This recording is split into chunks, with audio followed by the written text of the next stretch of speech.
Well, thank you very much, and welcome to Where Are They Now this week. Looking forward to this, as I always do. An old friend of mine. He's not that old, really. I'm old, but he's not. But we're going down to the University of North Texas, down here in Denton, Oklahoma, Denton, Texas. And we're going to be joined by the athletic director there at North Texas, Wren Baker. And Wren, how in the world are you, man? I'm doing great, Tom. It's always a pleasure to connect with you. We've done this a few times over the years, and I always enjoy it and hope everything's going good back there in Stillwater. Well, it is, and hopefully the same for the Baker family. We'll get into that here in a little bit. But what I wanted you to come on and comment about, we obviously in the Big 12, when you get Texas and Oklahoma drifting to the SEC, and then they're naming 4 teams to come in later on, realignment becomes a topic every day, every hour of the day. When realignment is kicked around on this level, what kind of conversations take place at North Texas, in the Conference USA? How do you guys look upon all this talk? Yeah, I think when realignment happens, if you're not in the Big Ten or SEC, probably everybody is nervous to some degree. Sure. Who their conference could lose, who their conference could take, what opportunities are out there for them. So that's why a ripple as significant as OU and Texas moving, creates a lot of angst and anxiety across the country in fan bases and in administrations, in boards of regents and those boards that are in charge. So, I think for us, I'll talk about North Texas first and then Conference USA. I always feel like, and I'm sure Chad Weibert has had the same approach. Mm-hmm. You want to make sure that you're educating all of the decision makers, all of your colleagues, all of the college athletic power brokers on what you have to offer athletically, academically, as a community. But you have to maintain a lot of focus on just being the best that you can be, because it's really the only thing you can control. You can't control if someone is going to give you an invitation for another opportunity, or if someone in your league is going to get that invitation.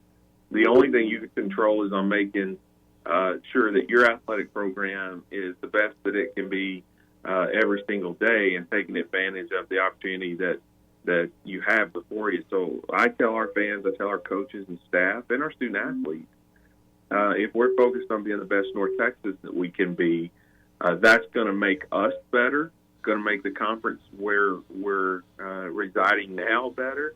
And I think it'll make us attractive if there's movement around the country. So we're no different than anybody else. We're definitely making calls and letting people know about North Texas. But we're also, appreciative and loyal of our spot here in Conference USA. And I always say we own a house in Conference USA's neighborhood, so it would be really dumb to do anything to diminish that neighborhood where we own a home. As long as we own a home there. So we're going to do everything we can to make our league strong. And certainly when we moved from the Sun Belt to Conference USA in 2014, that's been a move that's helped us grow our brand and helped us grow our program, and it's made us better. Is it as simple as, economics, and I'm going to use this as an example, and if it's not a good example, I'm sure you're going to remind me, but you're just coming off what would appear to be a payday going to Missouri. You probably got a nice check on your way out of town, and you played them pretty close. But do you guys worry on your level that if in fact these super conferences and things are put together and, other conferences expand where non-conference games become lessened over the years, that a school like North Texas would be left off as somebody's non-conference? Well, I think a lot of schools in the group of 5 level are probably very worried about that. Us, a little less so. We're one of the better resourced programs in the group of 5. We have the biggest budget in Conference USA, and we'd probably be in the upper 10 to 15% of the group of five. That game at Missouri was a guarantee game, but I did not schedule that. Since I've been here, we have not scheduled any guarantee games. We have one more on the schedule, but we've only scheduled home and homes, and we've had success getting home and homes because of our location here in Texas and having a new and nice stadium and and being in a fertile recruiting ground. So we've been able to get home and homes with schools like Baylor, Texas Tech. We actually have one with Missouri, Cal Berkeley, Colorado. So we've had some really great opportunities for home and home games, and we feel like that's a better long-term strategy for us to build up a fan base and a season ticket base that's sustainable rather than just taking a short payday for today. So that's a long-term strategy for us. So we're probably a little less worried about the buy game opportunities, but we definitely, if conferences move, whether it's through conference games or alliance games, to where they're playing less non-Power 5 games, that's going to diminish opportunities for us to get those home and homes, which really excite our fans. And so, that's probably a little bit of a concern in the grand, scheme of things with everything we're facing in college athletics, Constitution rewrites, name, image, and likeness, Austin Supreme Court decisions. I think it's probably further down the list than what some people might imagine, just because there's a lot keeping ADs and presidents awake at night right now. But it's definitely a little bit of a factor that we have to consider. I know that you've got your ear to the ground and you talk to not only people in your own conference, but you talk to Power 5 ADs all the time. So you understand the nature of the beast, if you will. First of all, you think things have kind of settled down for a while before we start up again with additions and subtractions? Has that at least been, from where you sit, kind of where it is right now? Well, I think the Power 5 is settled probably for the next couple of years. I mean, the Big 12 has alluded to they might not be done, but my guess is that's all going to be contingent on if they think there's anybody that brings TV value as their deals come up. Perhaps when the Pac-12 deals come up, they might consider doing something else. It doesn't seem like it makes a ton of sense right now for the SEC to take anybody else or the Big Ten. The ACC geographically kind of seems fairly set right now. So I think from the autonomy perspective, those 5 conferences seem like that's going to be settled for the next couple of years. From the non-autonomy, the group of 5 conferences, as they call them, that's just getting started because the American is now sitting there. They had lost UConn a few years ago, and so they were at 11, and then they just lost 3 to the Big 12. So they've got to take 4. The Mountain West Conference was able to hold their teams. I mean, I think most people know that the American made overtures to Boise, San Diego State, Air Force, and Colorado State, but they all ended up staying in the Mountain West. And so the Mountain West, from what I understand, is considering some level of expansion. And so those 2 conferences are probably kind of up next to see what happens with them. And, that could have an effect on Conference USA and the Sun Belt. And if you look at Conference USA, the Sun Belt, and the American, all 3 of those leagues kind of overlap, and they stretch from Texas to the eastern seaboard. So, there's a lot of geographic similarities in those 3 leagues, and some really tough trips and some tough travel. So it'll be interesting to see just what kind of happens as the next few weeks unfolds with those conferences. As vice president there, I assume you meet regularly and keep your president appraised of all these things. I think a smart guy does that. But is the urgency from, say, your president to know what's going on in these other conferences, or maybe I'm not giving the president enough credit. Maybe the president at your school takes an active part and knows all this stuff. But where does that put you in the information chain? Well, the first thing I would say is let's not head down the path of an assumption that I'm smart. Well, I didn't say that. I mean, I Yeah. was careful not to use those words. Yeah. So, but yes, I would say right now I probably spend an average of 2 to 3 hours a day having conversations with somebody about the national landscape, Mm-hmm. conference realignment, and also, what's going on with the Constitution Committee and its work in rewriting the NCAA Constitution. Mm-hmm. My president's on the NCAA Board of Governors, so he's definitely, developed a network where he hears a lot going on as well. But we probably are talking at least once and sometimes 2 or 3 times a day. Sometimes that's a 20, 30-minute conversation that's pretty in the details of, hey, here's what I'm hearing, here's what I think is going to happen.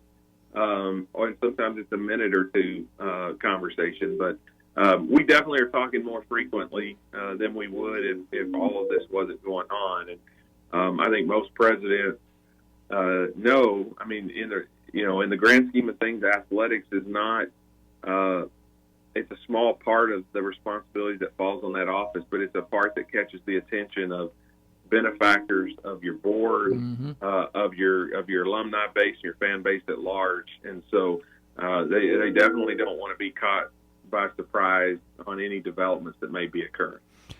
Because you're like every other school in the NCAA, and you got other things to have to deal with. Has NIL come to Denton? It has. It has. We've had lots of student athletes have signed small deals. Only a handful that have, done significant deals.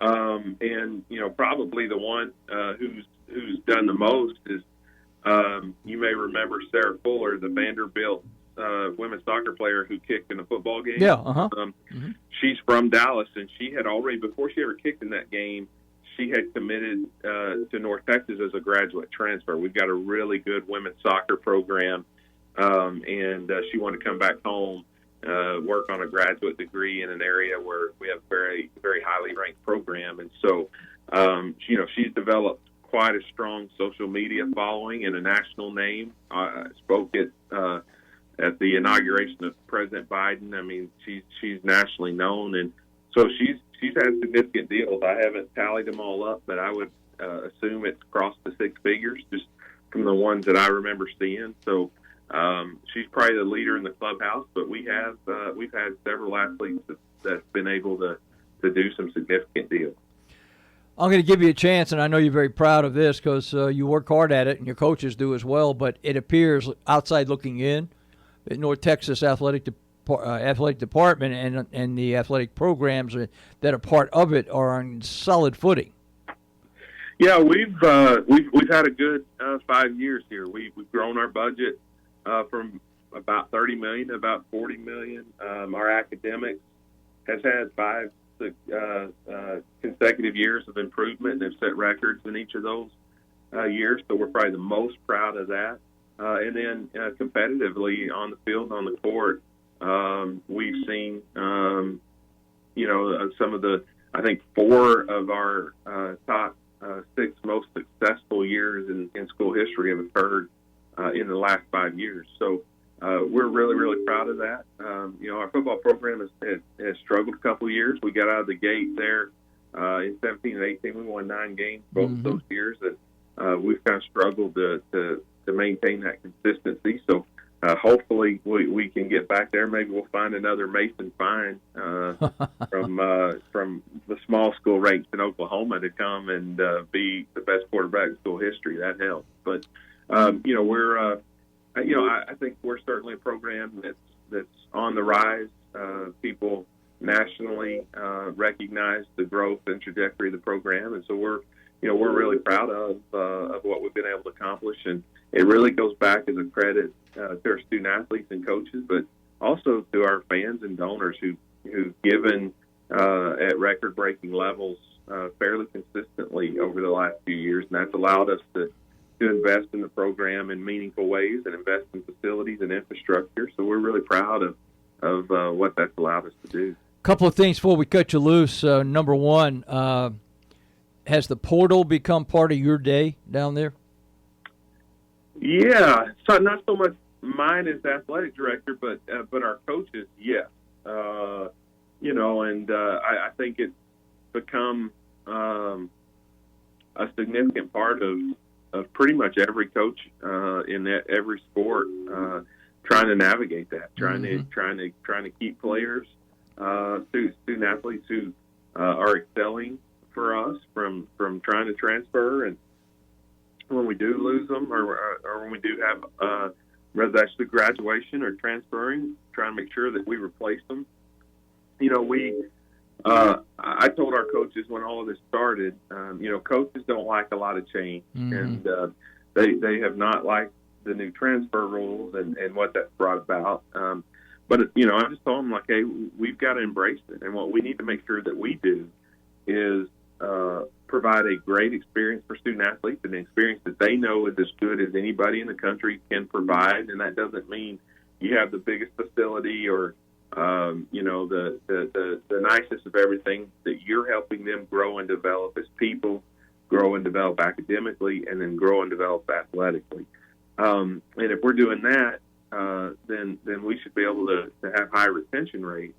And then because we are in one of the most talent-rich areas of the entire country in the production of prospective student athletes, we ought to be able to benefit from young men and women who want to get closer to home and want their families to be able to see them play. So it's a change. It's a change for everybody, but we have challenged our coaches and our staff to help our coaches make sure that the transfer portal is a net positive for us. All right, last thing, bring us up to date on the Baker family. How's things there?